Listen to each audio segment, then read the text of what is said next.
Hello' guys, dragon ফ্ৰুইটৰ আৰু এটা নতুন ভিডিঅ' লৈ আপোনালোকক স্বাগতম জনাইছোঁ।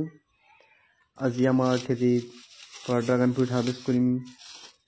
ইয়াত প্ৰায় 7 কেজিমান মাল আজি উঠোৱা হ'ব। যিবোৰ বেছি পকিছে সেইবোৰ মাল উঠোৱা হ'ব। অলপ পকা মাল প্ৰায় 25-30 কুইণ্টেলমান আছে, কিন্তু এইবোৰ উঠোৱা নহ'ব। যিবোৰ বেছি পকিছে সেইবোৰহে উঠোৱা হ'ব। এই 7 কেজি মাল যাব আমাৰ ডিমাপুৰত।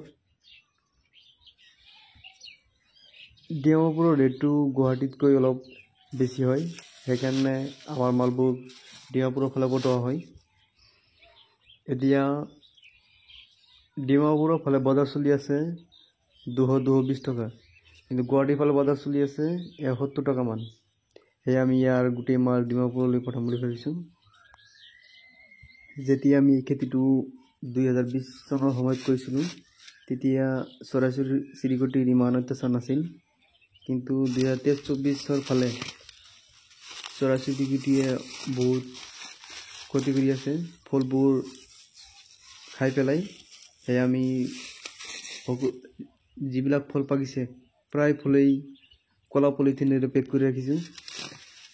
তথাপিও কিছুমান ফল চৰাই চিৰিকটিয়ে নষ্ট কৰে, কিন্তু আমি ট্ৰাই কৰিছোঁ যে কেনেকৈ ফলবোৰ চৰাই চিৰিকটিৰ পৰা ৰক্ষা কৰিব পাৰোঁ।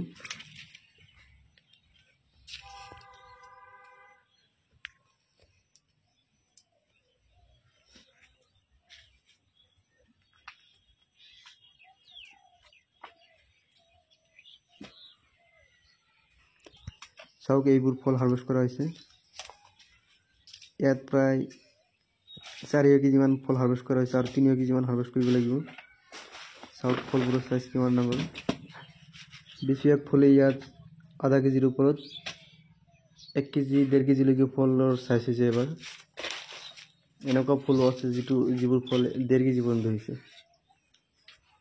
এক ক্ৰেটত মালবোৰ পেক কৰা হ'ব। প্ৰতি এটা ক্ৰেটত 10 কেজিকৈ মাল লোড কৰা হয়।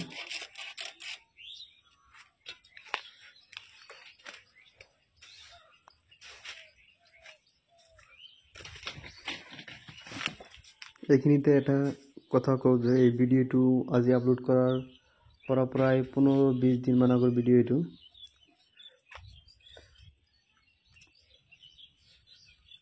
প্ৰতি এটা লাইনত দুইফালে মিলি 100ৰ ওপৰত ফল আছে।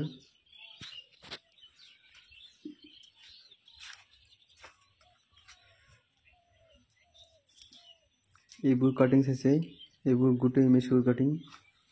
আমাৰ ঘৰৰ ওচৰৰ ফালে এজন ফাৰ্মাৰ, তেখেতে 3 বিঘামান খেতি কৰিব।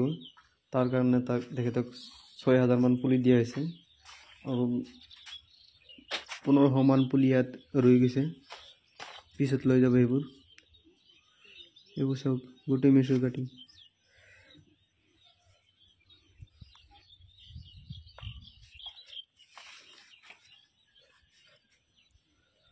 কেঁচা ফল এইবোৰ, তথাপিও চাওক কিমান ডাঙৰ। 6-7 গ্ৰাম ৱেইট হ'ব এটা ফলৰ।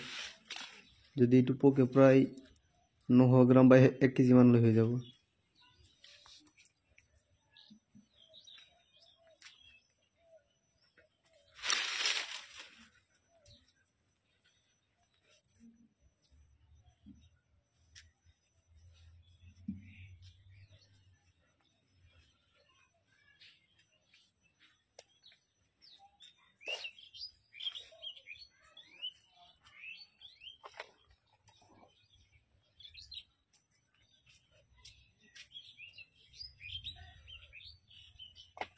দুপৰীয়া সময়ত ভিডিঅ' কৰাৰ কাৰণে ভিডিঅ' কোৱালিটি অলপ বেয়া হৈছে।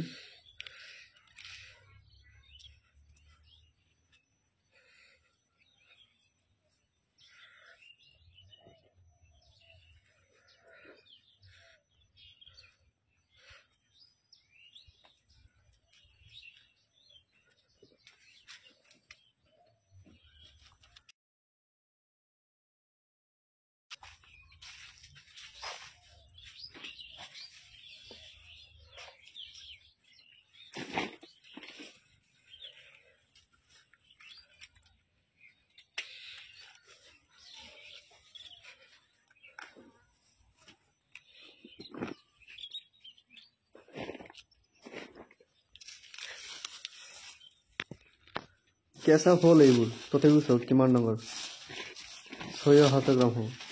যেতিয়া পকিব এই ফুলবোৰ তেতিয়াতো আৰু বহুত ডাঙৰ হ'ব। নেক্সট ভিডিঅ'ত এই খেতিৰ পৰা আমি কিমান ফল পালোঁ আৰু কিমান টকা বিক্ৰী কৰিলোঁ এই বিষয়ে নতুন এটা ভিডিঅ' আপোনালোকৰ ওচৰত আনিম। ধন্যবাদ ভিডিঅ'টো চোৱাৰ কাৰণে।